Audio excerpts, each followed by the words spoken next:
പിതാവിൻ്റെയും പുത്രൻ്റെയും പരിശുദ്ധാത്മാവിൻ്റെയും നാമത്തിൽ ആമേൻ.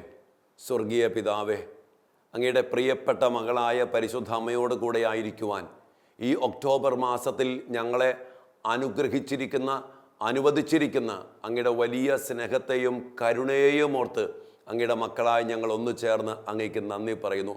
ത്രിയേക ദൈവത്തിൻ്റെ ഏറ്റവും പ്രിയപ്പെട്ട പരിശുദ്ധി അമ്മേ മാതാവേ, അമ്മയോട് ചേർന്ന് ഞങ്ങളെ തന്നെ സമർപ്പിച്ചുകൊണ്ട് ഈ സമയം ഞങ്ങൾ പ്രാർത്ഥിക്കുമ്പോൾ സ്വർഗത്തിൻ്റെ കൃപകൾ കൊണ്ട്, സ്വർഗത്തിൻ്റെ ചൈതന്യം കൊണ്ട്, സ്വർഗത്തിൻ്റെ സംരക്ഷണം കൊണ്ട് ഞങ്ങൾ ഓരോരുത്തരും നിറയുവാൻ അമ്മേ മാതാവേ അമ്മ പ്രാർത്ഥിക്കണമേ.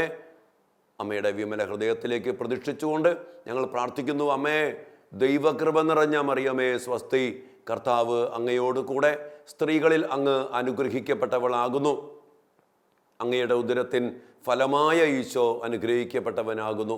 പരിശുദ്ധ മറിയമേ, തമ്പുരാൻ്റെ അമ്മേ, പാപികളായ ഞങ്ങൾക്ക് വേണ്ടി ഇപ്പോഴും ഞങ്ങളുടെ മരണസമയത്തും തമ്പുരാനോട് അപേക്ഷിക്കണമേ.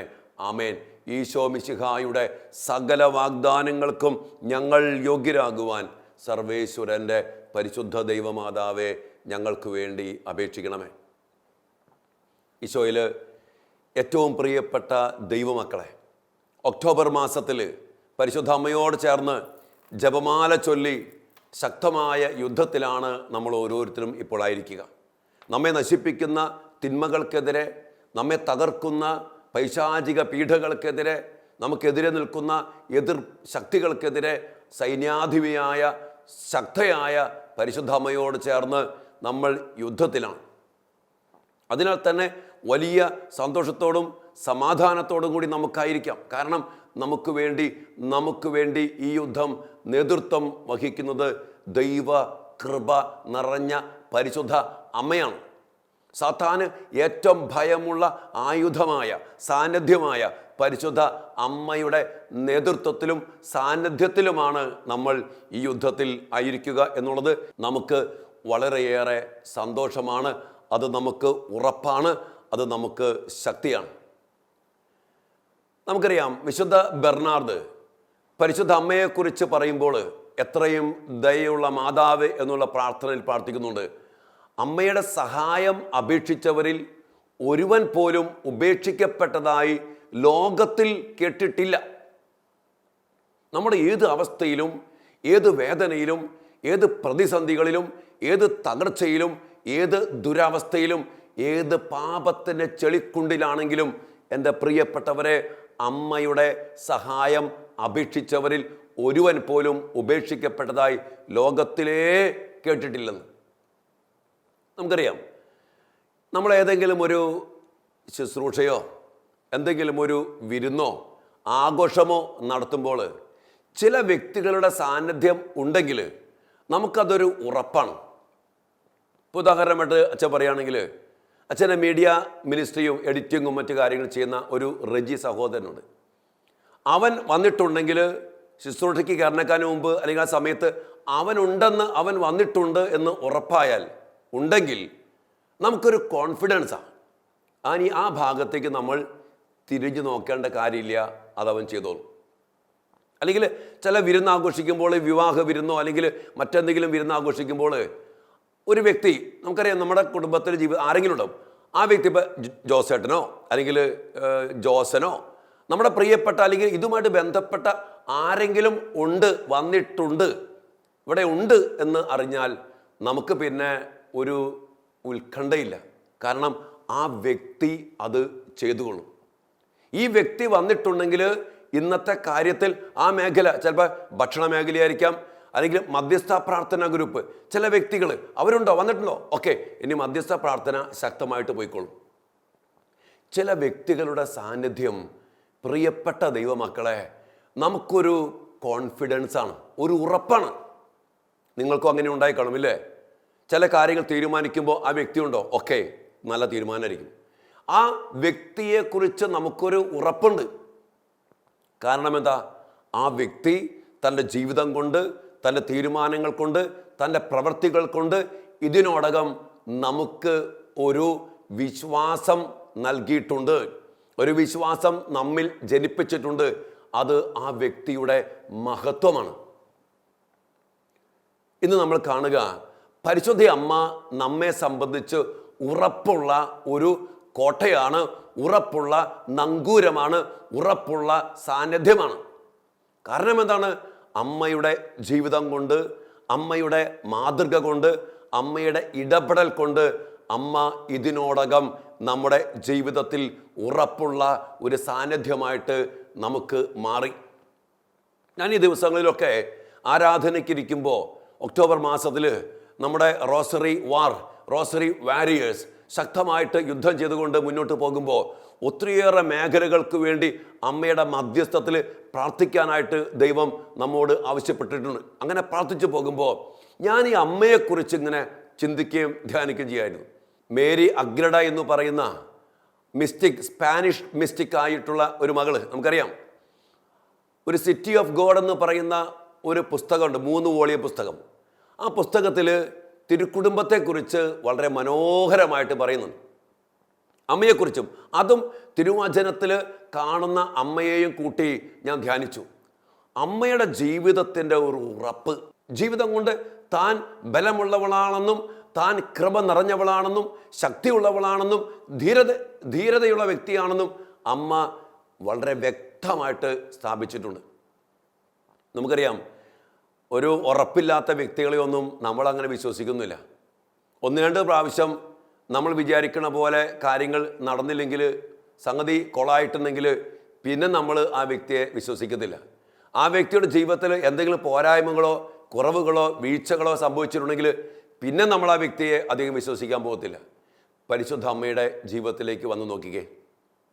ജീവിതത്തിൽ ഒരിക്കൽ പോലും, പ്രിയപ്പെട്ടവരെ, ജീവിതത്തിൽ ഒരിക്കൽ പോലും വീണിട്ടില്ല, എവിടെയും നിവർന്ന് നിന്ന ജീവിതമാണ് പരിശുദ്ധ അമ്മയുടെ ജീവിതം.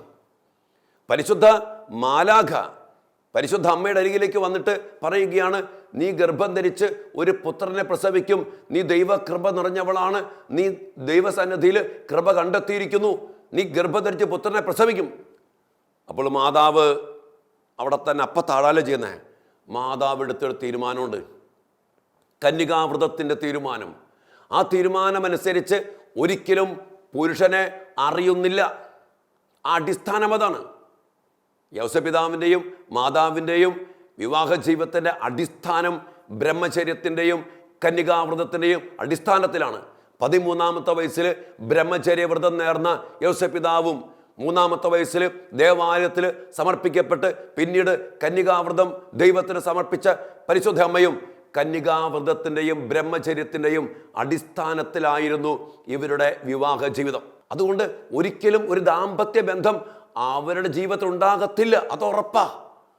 ആ ഒരു ചങ്കൂറ്റത്തോടു കൂടി മാലാഖയുടെ മുമ്പിൽ മാതാവ് പറയാണ്, ഇതെങ്ങനെ സംഭവിക്കും, ഞാൻ പുരുഷനെ അറിയുന്നില്ലല്ലോ.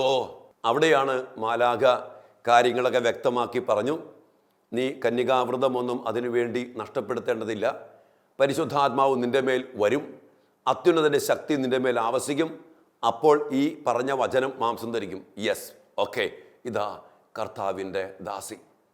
തൻ്റെ ജീവിതത്തെ ദൈവത്തിന് സമർപ്പിച്ച ജീവിതത്തെ അതിൻ്റെ പൂർണ്ണതയിൽ ദൈവേഷ്ടത്തിന് വിട്ടുകൊടുത്ത ഒരു ചങ്കൂറ്റം, ഒരാണത്വം, അതാണ് ആ പറച്ചിൽ, ഇതാ കർത്താവിൻ്റെ ദാസി. എൻ്റെ പ്രിയപ്പെട്ടവരെ, പിന്നീട് അങ്ങോട്ട് അമ്മയുടെ ജീവിതത്തിലൂടെ നമ്മൾ കടന്നു പോകുമ്പോൾ ആ പുസ്തകവുമായിട്ട് ബന്ധപ്പെടുത്തിക്കൊണ്ട് ഈ അമ്മയുടെ ജീവിതത്തെ ധ്യാനിക്കുമ്പോൾ നമ്മുടെ ജീവിതത്തിൽ പിന്നീട് ഒത്തിരി പ്രതിസന്ധികളും പ്രശ്നങ്ങളും വരുന്നുണ്ട്. യൗസപിതാവിൻ്റെ ഒരു ഇടപെടലും സംശയമൊക്കെ നമുക്കറിയാം. ആ സമയത്ത് മാതാവിന് വെപ്രാളമില്ല, രഹസ്യമായിട്ട് ഉപേക്ഷിക്കാൻ പോകുന്ന ഒരു തലത്തിലേക്ക് വരുന്നുവെന്ന് മാതാവിനറിയാം. അല്ലെങ്കിൽ ഈ കാര്യം യൗസപിതാവിനോട് പോയി പറയണോ വേണ്ടയോ? മാതാവിന് ഉറപ്പാ, ദൈവം ഇടപെട്ടതാണെങ്കിൽ, ദൈവത്തിൻ്റെ തിരുഹിതമാണെങ്കിൽ അത് ദൈവം തന്നെ പരിഹരിച്ചോളും. ഞാൻ നിങ്ങൾക്ക് വേണ്ടി യുദ്ധം ചെയ്യും, നിങ്ങൾ ശാന്തരായിരുന്നാൽ മതി എന്ന് പറഞ്ഞ കർത്താവിൻ്റെ വചനത്തിൻ്റെ ആ ഉറപ്പുള്ള മാതാവ് യൗസപിതാവിനോട് പറയാനോ കാര്യങ്ങളെ ബോധ്യപ്പെടുത്തി കൊടുക്കാനോ ഒന്നും പോകുന്നില്ല. ആ ഒരു കരുത്ത്, ആ ഒരു ഉറപ്പ്, ദൈവം ഇടപെടും, എൻ്റെ പ്രിയപ്പെട്ടവരെ, ആ ഒരു ബലത്തിൽ അമ്മ നിന്നപ്പോൾ അവിടെ തക്ക സമയത്ത് ദൈവം ഇടപെട്ട് യോസേപ്പ് പിതാവിനോട് കാര്യങ്ങൾ വ്യക്തമാക്കി കൊടുക്കുകയാണ്. പിന്നീട് അങ്ങോട്ട് അമ്മയുടെ ജീവിതത്തിലൂടെ കടന്നു പോകുമ്പോൾ ഈശോയ്ക്ക് ജന്മം കൊടുക്കാൻ വേണ്ടി പൂർണ്ണ ഗർഭാവസ്ഥയിൽ ഇതാ ബെത്ലഹേമിലേക്ക് കണക്ക് കൊടുക്കാൻ വേണ്ടി പോണ സമയം, അവിടെ അമ്മ ധൈര്യത്തോടെ പോണേ. അവിടെ ഒരു പൂർണ്ണ ഗർഭിണിയായ ഒരു സ്ത്രീയുടെ ഒരു എന്താ പറയുക, ഒരു ക്ഷീണമോ വേദനയോ അസ്വസ്ഥതയോ ഒന്നുമില്ലാത്ത പോലെ തൻ്റെ പ്രിയ ഭർത്താവിൻ്റെ പിന്നാലെ ഈ അമ്മ കൂടെയുണ്ട്. കാലിത്തൊഴുത്ത് അവിടെ ഈശോയ്ക്ക് ജന്മം കൊടുക്കേണ്ടി വരുമ്പോൾ ഒരു വെപ്രാളമില്ല, പരാതിയില്ല, നിരാശയില്ല. പിന്നീട് അങ്ങോട്ട് നമ്മൾ കാണുന്നുണ്ട്, പൂജാരാജാക്കന്മാർ ഈശോയെ കാണാൻ വേണ്ടി വരും എന്ന് പരിശുദ്ധ അമ്മയ്ക്കും യോസേപ്പ് പിതാവിനും വെളിപ്പെടുത്തി കിട്ടി. അപ്പോൾ യോസേപ്പ് പിതാവിന് ആകപ്പാടെ വെപ്രാളായി. രാജാക്കന്മാരാ വരുന്നത്. ആ സമയത്ത് ഉണ്ണീശോയെ ഈ കാലിത്തൊഴുത്തിൽ ഇങ്ങനെ പിള്ളക്കച്ചകൾ കൊണ്ട് പൊതിഞ്ഞ് പുൽത്തൊട്ടിയിൽ കിടത്തിയിരിക്കുന്നത് കണ്ടു കഴിഞ്ഞാൽ എന്ത് മോശം കെടാ. പക്ഷെ മാതാവിന് അതൊന്നും ഒരു പ്രശ്നമല്ല. മാതാവ് ഇങ്ങനെ എന്താ പറയുക, ഉറച്ച തൂണ് പോലെ, ഒരു പരാതിയില്ലാതെ, ഒരസ്വസ്ഥതയില്ലാതെ, ഒരു സങ്കടമില്ലാതെ, ഒരു മോശക്കേടില്ലാതെ അമ്മ നിൽക്കുക. ആ സമയത്ത് യോസേപ്പ് പിതാവ് അവിടെ പറയുന്നുണ്ട്, മേരി, ഞാൻ എവിടെയെങ്കിലും പോയിട്ട് നല്ലൊരു വീട് കണ്ടുപിടിക്കട്ടെ, അല്ലെങ്കിൽ എനിക്ക് മോശമാണ്. രാജാക്കന്മാർ വരുമ്പോൾ സർവശക്തനായ ദൈവത്തിന് ജനിക്കുവാൻ വേണ്ടി ആ മകനെ വളർത്തുവാൻ വേണ്ടി എന്നെ തിരഞ്ഞെടുത്തിട്ട് ഞാനൊരു കഴിവില്ലാത്തവനായിട്ട് കാണൂലേ, അവർ ചിന്തിക്കത്തില്ലേ? എനിക്ക് മോശമാണ്, നമുക്ക് മോശമാണ്. നമ്മെ ദൈവം തിരഞ്ഞെടുത്തിട്ട് ദൈവപുത്രനെ ഈ തൊഴുത്തി കിടത്താന്ന് പറഞ്ഞ് മോശമല്ലേ?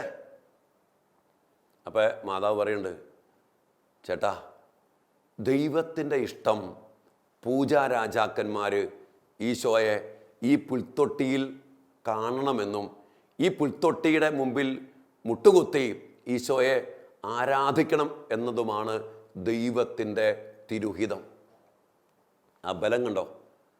എൻ്റെ പ്രിയപ്പെട്ടവരെ, ദൈവത്തിൻ്റെ മനസ്സറിഞ്ഞ് ദൈവം എന്തിനു വേണ്ടി എല്ലാം തീരുമാനിച്ചു വച്ചിട്ടുണ്ടോ അതിനുവേണ്ടി തൻ്റെ ജീവിതത്തെ, തൻ്റെ പ്രവൃത്തികളെ, തൻ്റെ മനസ്സിനെ അതുപോലെ സമർപ്പിച്ച് അതിൽ ജീവിച്ച ഒരു കരുത്ത്, ഒരു ബലം, ഒരു ഉറപ്പ് അമ്മയ്ക്കുണ്ട്. ഈജിപ്തിലേക്കുള്ള പലായനം 30 കിലോമീറ്റർ നടക്കണം. ഈ നടപ്പ്, ആ കുഞ്ഞിനെ ഏറ്റിക്കൊണ്ട്, ആ കുഞ്ഞിനെ ചുമന്നുകൊണ്ടെന്ന പോലെ ധീരതയോടെ മുന്നോട്ട് പോകുന്ന പരിശുദ്ധ അമ്മയും കൂടെ യോസേപ്പ് പിതാവും. അവിടുത്തെ ജീവിതം, അവിടെ ഒത്തിരിയേറെ അസ്വസ്ഥതകളും കാര്യങ്ങളും ഒക്കെ ഉണ്ട്. പക്ഷേ പ്രിയപ്പെട്ടവരെ, ചങ്കൂറ്റത്തോടെ ദൈവത്തിൻ്റെ വിളിയിൽ പരാതിപ്പെട്ടില്ല. ഇന്ന് നമ്മളൊക്കെ ആണെങ്കിൽ പരാതിപ്പെട്ട്, നിരാശപ്പെട്ട്, സങ്കടപ്പെട്ട്, ആകപ്പാടെ തളർന്നു പോയേനെ. പക്ഷേ അമ്മ തളർന്നില്ല. അമ്മ തളർന്നില്ല. അതാണ് അമ്മയുടെ ഉറപ്പ്. പിന്നീട് അങ്ങോട്ട് അമ്മയുടെ ജീവിതത്തിലൂടെ വീണ്ടും നമ്മൾ കടന്നു പോകുമ്പോൾ പ്രിയപ്പെട്ടവരെ, യോസേപ്പ് പിതാവിൻ്റെ മരണം, ആ പുസ്തകത്തിൽ നമ്മൾ വായിക്കുന്നുണ്ട്. യോസേപ്പ് പിതാവ് തൻ്റെ മരണത്തിന് മുമ്പ് 8 വർഷക്കാലം രോഗിയായിരുന്നു. അതിൽ 3 വർഷക്കാലം, അവസാനത്തെ 3 വർഷം യോസേപ്പ് പിതാവ് കിടപ്പ് രോഗിയായിരുന്നു പറയാം. കിടപ്പ് രോഗിയായിരുന്നു. ആ സമയത്ത് അമ്മ കുടുംബത്തിൻ്റെ മേൽനോട്ടം ഏറ്റെടുത്തു. അതോടൊപ്പം തന്നെ അത്യാവശ്യത്തിന് കൃഷി ചെയ്യുക, മറ്റു കാര്യങ്ങളൊക്കെ ക്രമപ്പെടുത്തുക, യോസേപ്പ് പിതാവിനെ പരിചരിക്കുക. ഒരു പരാതിയില്ലാതെ, പരിഭവമില്ലാതെ. നമ്മളൊക്കെ ആണെങ്കിൽ എന്ത് പറഞ്ഞേനെ, എന്ത് കഷ്ടദൈവമേ, നിനക്ക് സമർപ്പിച്ചിട്ട്, നിനക്ക് വേണ്ടി ജീവിച്ചിട്ട് ദേ കിടക്കണു, 3 വർഷമായി കിടപ്പ് തുടങ്ങിയിട്ട്, 2 വർഷമായി നാളുകളായി കിടപ്പ് തുടങ്ങിയിട്ട് പരാതി. അമ്മ പരാതിപ്പെട്ടില്ല. കാരണം ഇതെല്ലാം കൃപയുടെ സമൃദ്ധിക്ക് അത്യന്താപേക്ഷിതമാണെന്ന് തിരിച്ചറിവുണ്ടായിരുന്നത് കൊണ്ട് സഹനങ്ങളെ കൃപയാക്കി മാറ്റുന്ന ദൈവസന്നിധിയിൽ അതുപോലെ സമർപ്പിച്ച് ഈ അമ്മ അതെല്ലാം കൃപയാക്കി മാറ്റി. ആ കൃപയുടെ നിറവ് അമ്മയിൽ ഉറച്ച അടിസ്ഥാനമായിട്ട് മാറുകയാണ്. വീണ്ടും നമ്മൾ പരിശുദ്ധ അമ്മയെ പല സ്ഥലത്തും കണ്ടുമുട്ടുമ്പോൾ ഏറ്റവും പ്രധാനപ്പെട്ടത് ആ കുരിശിൻ്റെ പിന്നാലെയുള്ള നടപ്പാണ്. പാഷൻ ഓഫ് ക്രൈസ്റ്റൊക്കെ ശരിക്കും ഒന്നും കൂടി കാണണം ഈ ഒരു ചിന്ത വെച്ചുകൊണ്ട്. നടക്കാണ് കുരിശിൻ്റെ പിന്നാലെ. തൻ്റെ പ്രിയപ്പെട്ട മകൻ അതിദാരുണമായ, ദയനീയമായ, ഒത്തിരിയേറെ ക്രൂരമായ സമയത്ത്, അറിയാം ദൈവപുത്രനാണ്, നിരപരാധിയാണ്, ആ സമയത്തും ഈശോയെ കണ്ടുമുട്ടുമ്പോൾ ഈ അമ്മ പരാതിയില്ല, ആ പടയാളികളെ തടയുന്നില്ല, അവരെ ശപിക്കുന്നില്ല, അവരെ പ്രാകുന്നില്ല. ആ മകനെ സ്നേഹത്തോടുകൂടി നോക്കി. ആ മകൻ്റെ പിന്നാലെ, കാരണം മാതാവിനറിയാം എൻ്റെ മോൻ കുരിശിൽ മരിക്കാനാ വന്നേ, എൻ്റെ മകൻ പാപം ഏറ്റെടുത്തുകൊണ്ട് രക്തം ചിന്തി മരിക്കാനാ വന്നേ, ആ ബലി അർപ്പിക്കണം, അതിനുവേണ്ടി എൻ്റെ മോൻ്റെ കൂടെ ഞാൻ ഉണ്ടായിരിക്കണം. അതുകൊണ്ട് തന്നെ ഇങ്ങനെ പറയാറുണ്ട്, ഈശോയ്ക്ക് ഏറ്റവും വലിയ കരുത്തായിരുന്നു കുരിശിൽ ബലിയർപ്പിക്കാൻ, കുരിശിൽ ഇതുപോലെ പരാതിയില്ലാതെ പരിഭവമില്ലാതെ മരിക്കാൻ ഈശോയ്ക്ക് ഏറ്റവും വലിയ ശക്തിയുടെ സാന്നിധ്യമായിരുന്നു പരിശുദ്ധ അമ്മ. പരസ്യ ജീവിതകാലത്ത് പരിശുദ്ധ അമ്മയെ ഈശോയുടെ കൂടെ നമ്മൾ അധികം കാണുന്നില്ല. ബാക്കി അനേകം പേരുണ്ട്, ശിൽഹന്മാരുണ്ട്, അനേക ആയിരങ്ങളുണ്ട്, ലക്ഷക്കണക്കിന് ആളുകൾ ഈശോയുടെ കൂടെ ഉണ്ട്. ഈശോയെ കാണാനും ഈശോയെ തൊടാനും സൗഖ്യം പ്രാപിക്കാനും ഒക്കെയുണ്ട്. പക്ഷെ അവിടെയൊന്നും മാതാവിനെ അധികം നമ്മൾ കാണുന്നില്ല. ഒരിക്കൽ വന്നപ്പോൾ തന്നെ ഈശോ പറയുന്നുണ്ട്, ആരാണ് എൻ്റെ അമ്മ, ആരാണ് എൻ്റെ സഹോദരന്മാർ, ദൈവത്തിൻ്റെ വചനം കേട്ട് അനുസരിക്കുന്നവരാരോ അവരാണ് എൻ്റെ അമ്മ, സഹോദരൻ, സഹോദരി എന്ന് പറഞ്ഞുകൊണ്ട് ഈ അമ്മയെ ഈശോ ഉയർത്തി പറയാ, ദൈവത്തിൻ്റെ വചനത്തിന് സമർപ്പിച്ചവളാണ് എൻ്റെ അമ്മ. ആ അമ്മ ദൈവഹിതത്തിന് അതുപോലെ വിട്ടുകൊടുത്തു. എൻ്റെ പ്രിയപ്പെട്ടവരെ, ഈ കുരിശിൻ്റെ പിന്നാലെ ഉറപ്പുള്ള കോട്ടയായി തൻ്റെ പൊന്നോമന മകനെ ബലപ്പെടുത്തിക്കൊണ്ട് ഈ അമ്മ ഇതാ പ്രത്യക്ഷപ്പെടുകയാണ്, നടന്നു നീങ്ങുകയാണ്. ആ കുരിശിൻ്റെ ചുവട്ടിൽ, അതിനു മുമ്പ് ആ കാൽവരി മലയിൽ തൻ്റെ പ്രിയപ്പെട്ട മകനെ അതിക്രൂരമായി പൈശാചികമായി യാതൊരുവിധ ദാക്ഷിണ്യവുമില്ലാതെ കുരിശിൽ തറയ്ക്കുമ്പോൾ ആ കുരിശിൻ്റെ ആണിപ്പഴുതുകളിലേക്ക് കൈകളും കാലുകളും വലിച്ചു നീട്ടി ആണികൾ കൊണ്ട് തറച്ച് ബന്ധിച്ച് ആ യേശുവിനെ കുരിശിൽ നാട്ടി ആ കുരിശിൽ കിടത്തിക്കൊണ്ട് അവനെ പരിഹസിക്കുമ്പോഴും, പ്രിയപ്പെട്ട ദൈവമക്കളെ, ഈ അമ്മ ആ കുരിശിൻ ചുവട്ടിൽ നിൽക്കുകയായിരുന്നു. അമ്മ വീണില്ല, അമ്മ ബോധം കെട്ടില്ല, അമ്മ നിരാശപ്പെട്ടില്ല. ദൈവത്തോട് എൻ്റെ ദൈവമേ എന്തുകൊണ്ട് നോ, ആ പടയാളികൾ തടഞ്ഞില്ല. അവസാനം ഈശോ മരിച്ചിട്ട് പോലും ആ പടയാളികൾ അവൻ്റെ വിലാപ്പുറത്ത് കുന്തം കൊണ്ട് കുത്തിയപ്പോഴും പരിശുദ്ധ അമ്മ തടഞ്ഞില്ല. കാരണം അവൻ്റെ അവസാനത്തുള്ളി രക്തവും അവൻ്റെ ശരീരത്തിലെ അവസാനത്തുള്ളി ജലവും ഈ മണ്ണിൽ പതിക്കണം, അതാണ് രക്ഷ എന്ന് അറിയാവുന്ന പരിശുദ്ധ അമ്മ പരാതിയില്ലാതെ പരിഭവമില്ലാതെ പ്രിയപ്പെട്ടവരെ കുരിശിൻ ചുവട്ടിൽ നിന്നു. ഈ അമ്മയുടെ ബലം, ഈ അമ്മയുടെ കരുത്ത്, ഈ അമ്മയിൽ നിറഞ്ഞ ദൈവകൃപ, ഈ അമ്മയിൽ നിറഞ്ഞ ദൈവിക ചൈതന്യം, എൻ്റെ പ്രിയപ്പെട്ട ദൈവമക്കളെ, അത്രമാത്രം വലുതാണ്, അത്രമാത്രം വലുതാ. ഈ അമ്മയ്ക്ക് പരാതിയില്ല, ഈ അമ്മയ്ക്ക് പരിഭവമില്ല, ഈ അമ്മയ്ക്ക് ഒരു സങ്കടമില്ല. ഈ അമ്മ അവസാനം നമ്മൾ കാണുന്നുണ്ട്, വ്യാകുല മാതാവിൻ്റെ ചിത്രമൊക്കെ ഇടയ്ക്ക് നോക്കണം നമ്മൾ. ആ കുരിശിൽ നിന്ന് ഈശോയെ ഇറക്കിയിട്ട് ആ മടി കിടത്തിയിട്ട് ഒരു രാജകീയ സിംഹാസനത്തിലിരിക്കുന്ന പോലെയാണ് അമ്മയുടെ ഇരിപ്പ്. അതൊന്നും ഒരു സാധാരണ സ്ത്രീക്ക് പറ്റുന്ന കാര്യമില്ല. പ്രിയപ്പെട്ട എൻ്റെ ദൈവമക്കളെ, ഈ സ്ത്രീ, ഈ പരിശുദ്ധ അമ്മ ബലമുള്ളവളാ. ഈ സ്ത്രീ എനിക്ക് വിശ്വസിക്കാവുന്ന ഏത് അവസ്ഥയിലും, ഏത് തകർച്ചയിലും, ഏത് രോഗത്തിലും, ഏത് തിരസ്കരണത്തിലും നമുക്ക് ആശ്രയിക്കാവുന്ന ഉറപ്പുള്ള നങ്കൂരമാണ്. ഇനി ശിൽഹന്മാരെ നമുക്കറിയാം, ഈശോയെ ഒരാൾ വെച്ച് ബാക്കി എല്ലാവരും ഒറ്റയ്ക്കാക്കിപ്പോയി. പത്രോസ് തള്ളിപ്പറഞ്ഞു, യൂദാസ് ഒറ്റക്കൊടുത്തു, മറ്റുള്ളവരെ ഓടി ഒളിച്ചു, യോഹന്നാൻ മാത്രമേ കൂടെ ഉണ്ടായുള്ളൂ. അതിനുശേഷം സാധാരണ ഒരു സ്ത്രീയാണെങ്കിൽ, ഒരമ്മയാണെങ്കിൽ ഈ ശിൽഹന്മാരോടൊക്കെ ദേഷ്യമുണ്ടാവും. പിന്നെ അവരെ വീട്ടിൽ പോലും കയറ്റൂല. എൻ്റെ മകനൊരു സങ്കടം ഉണ്ടായപ്പോൾ പോയില്ലേ, ക്ഷമയെ നോക്കിക്കേ, ആ ശിൽഹന്മാരുടെ കൂടെ അവരെ ചേർത്ത് പിടിച്ച് മക്കളെ എന്ന് പറഞ്ഞ് സെഹ്യോൻ ഊട്ടുശാലയിൽ അവരോട് ഒരുമിച്ചിരുന്ന് പ്രാർത്ഥിച്ച് അവരെ ബലപ്പെടുത്തി അവരെ ആശ്വസിപ്പിച്ച് പരിശുദ്ധാത്മാവിനെ സ്വീകരിക്കാൻ വേണ്ടി അവരെ ഒരുക്കിയ സ്ത്രീയാണ് പരിശുദ്ധ അമ്മ, നമ്മുടെ അമ്മ. അതിനാൽ പ്രിയപ്പെട്ടവരെ, നമുക്ക് ഇന്നും എന്നും എന്നേക്കും ആശ്രയിക്കുവാൻ, ശരണപ്പെടുവാൻ, നമുക്ക് ഓടിയണയുവാൻ ഉറപ്പുള്ള നങ്കൂരമാണ്, ഉറപ്പുള്ള സാന്നിധ്യമാണ് പരിശുദ്ധ അമ്മ. ലോക ചരിത്രത്തിലൂടെ നമ്മൾ കടന്നു പോകുമ്പോൾ ഭാഷണ്ഡതയുടെ കാലഘട്ടത്തിൽ, മഹാമാരിയുടെ കാലഘട്ടത്തിൽ, അധിനിവേശത്തിൻ്റെ കാലഘട്ടത്തിൽ, ഒത്തിരി തകർച്ചയുടെ കാലഘട്ടത്തിൽ, യുദ്ധത്തിൻ്റെ കാലഘട്ടത്തിൽ എൻ്റെ പ്രിയപ്പെട്ട ദൈവമക്കളെ, ഈ അമ്മയെ വിളിച്ച് ജപമാല ചൊല്ലി പ്രാർത്ഥിച്ച എല്ലാ മക്കളും, രാജ്യങ്ങളും, കുടുംബങ്ങളും, വ്യക്തികളും ഈ അമ്മയുടെ ശക്തമായ സാന്നിധ്യത്താൽ അനുഗ്രഹിക്കപ്പെട്ട ചരിത്രമല്ലേ നമുക്കുള്ളത്. അമ്മയുടെ പ്രത്യക്ഷങ്ങൾ, അമ്മയുടെ കടന്നുവരലുകൾ എത്രയോ രാജ്യങ്ങളിൽ, എത്രയോ ദേശങ്ങളിൽ, എത്രയോ കുടുംബങ്ങളിൽ, എത്രയോ മക്കളുടെ ജീവിതത്തിൽ സംഭവിച്ചിട്ടുണ്ട്. സഭ അംഗീകരിച്ചതും അംഗീകരിക്കാത്തതുമായ ഒത്തിരിയേറെ മാതാവിൻ്റെ പ്രത്യക്ഷങ്ങൾ നമ്മൾ കാണുന്നുണ്ട്, കേൾക്കുന്നുണ്ട്, നമ്മളും വ്യക്തി ജീവിതത്തിൽ അനുഭവിക്കുന്നുണ്ട്. ഈ അമ്മയെയാണ് എൻ്റെ പ്രിയപ്പെട്ടവരെ കുരിശിൻ ചുവട്ടിൽ നമ്മെ ഭരമേൽപ്പിച്ചുകൊണ്ട് അമ്മയായിട്ട് ഈശോ നൽകിയത്. മാതാവിനോടാ ഈശോ പറഞ്ഞ്, ഇതാ നിൻ്റെ മകൻ. പ്രിയപ്പെട്ടവരെ, തൻ്റെ പ്രിയപ്പെട്ട ശിഷ്യനെ മാതാവിനെ ഭരമേൽപ്പിച്ചു. സാധാരണ ചെയ്യേണ്ടിയിരുന്ന എന്താണ്? വിധവയായ അനാഥയായ അമ്മയെ യോഹന്നാന് ഭരമേൽപ്പിക്കുകയായിരുന്നു ആദ്യം ചെയ്യേണ്ടത്. എന്നാൽ അനാഥനായ ശിഷ്യൻ എന്ന പോലെ എല്ലാം നിറഞ്ഞ, എല്ലാം തികഞ്ഞ പരിശുദ്ധ അമ്മയ്ക്ക് ഭരമേൽപ്പിക്കാം. ഈശോയെ സംബന്ധിച്ച് അമ്മ അനാഥയല്ല, അമ്മ വിധവയല്ല, അമ്മ എല്ലാം നിറഞ്ഞ, കൃപ നിറഞ്ഞ, കരുത്തുള്ള, ചങ്കൂറ്റമുള്ള നങ്കൂരമാണ്. അതുകൊണ്ട് അമ്മയെ, ഈ യോഹന്നാനെ ഈശോ ഭരമേൽപ്പിച്ചു. എൻ്റെ പ്രിയപ്പെട്ടവരെ, അതിൽ വലിയ ഒരു ആധ്യാത്മികതയുണ്ട്. കാരണം ഈ ലോകത്തിൽ, ശ്രദ്ധിച്ച മക്കളെ, ഈ ലോകത്തിൽ നമുക്ക് ഉറപ്പുള്ള ഒരു സാന്നിധ്യമായിട്ട് ഈശോ കണ്ട ഒറ്റ ആളുള്ളൂ, അത് പരിശുദ്ധമ്മയാണ്. അമ്മയെ ഭരമേൽപ്പിച്ചു.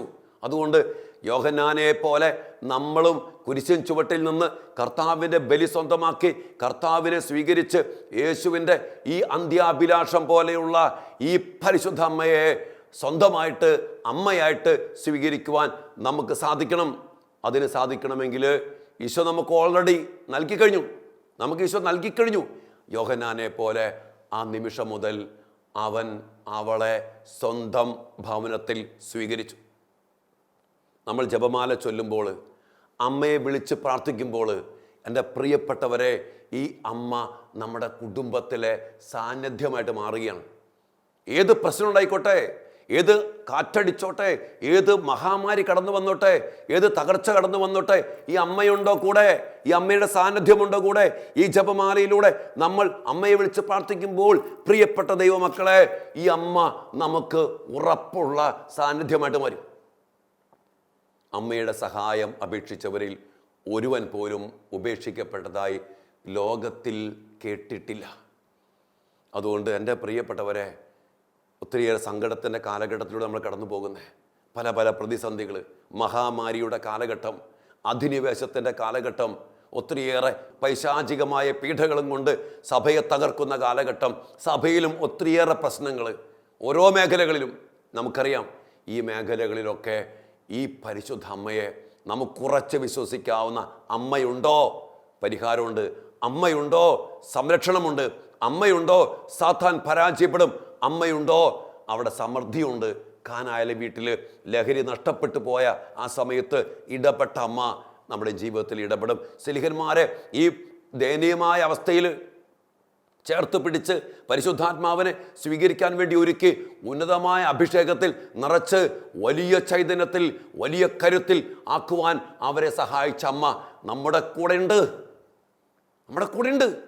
ഈ ഒരു വലിയ അഭിഷേകത്തിൽ അമ്മയോട് ചേർന്ന്, അമ്മയുടെ കൂടെ എൻ്റെ പ്രിയപ്പെട്ടവരെ നമുക്കായിരിക്കുവാൻ സാധിച്ചാൽ നമ്മൾ അനുഗ്രഹിക്കപ്പെടും. ആയതിനാൽ ഈ ഒക്ടോബർ മാസത്തിൽ ലോകത്തിൻ്റെ നാനാഭാഗങ്ങളിൽ അനേകായിരങ്ങൾ, ലക്ഷങ്ങൾ, കോടിക്കണക്കിന് മക്കൾ ഒരുമയോടെ ഇരുന്ന് പരിശുദ്ധ ജപമാല എടുത്തുയർത്തി അമ്മയുടെ പ്രകീർത്തനത്തിൻ്റെ ദിവ്യരഹസ്യങ്ങൾ ആലപിച്ചുകൊണ്ട്, മാലാഖിയുടെ പ്രകീർത്തനം ഉച്ചത്തിൽ ഉരുവിട്ടുകൊണ്ട്, പരിശുദ്ധ മറിയമേ, തമ്പുരാൻ്റെ അമ്മേ, പാപികളായ ഞങ്ങൾക്ക് വേണ്ടി ഇപ്പോഴും ഞങ്ങളുടെ മരണസമയത്തും തമ്പുരാനോട് അപേക്ഷിക്കണമേ എന്ന് നിലവിളിച്ച് പ്രാർത്ഥിക്കുമ്പോൾ ഉറപ്പായും വിശ്വസിച്ചോ, അമ്മ ഇടപെടും, അമ്മ പ്രത്യക്ഷപ്പെടും, അമ്മ ശക്തി പ്രകടമാക്കും, അമ്മ നമുക്ക് വേണ്ടി മധ്യസ്ഥം വഹിച്ച് പ്രാർത്ഥിക്കും.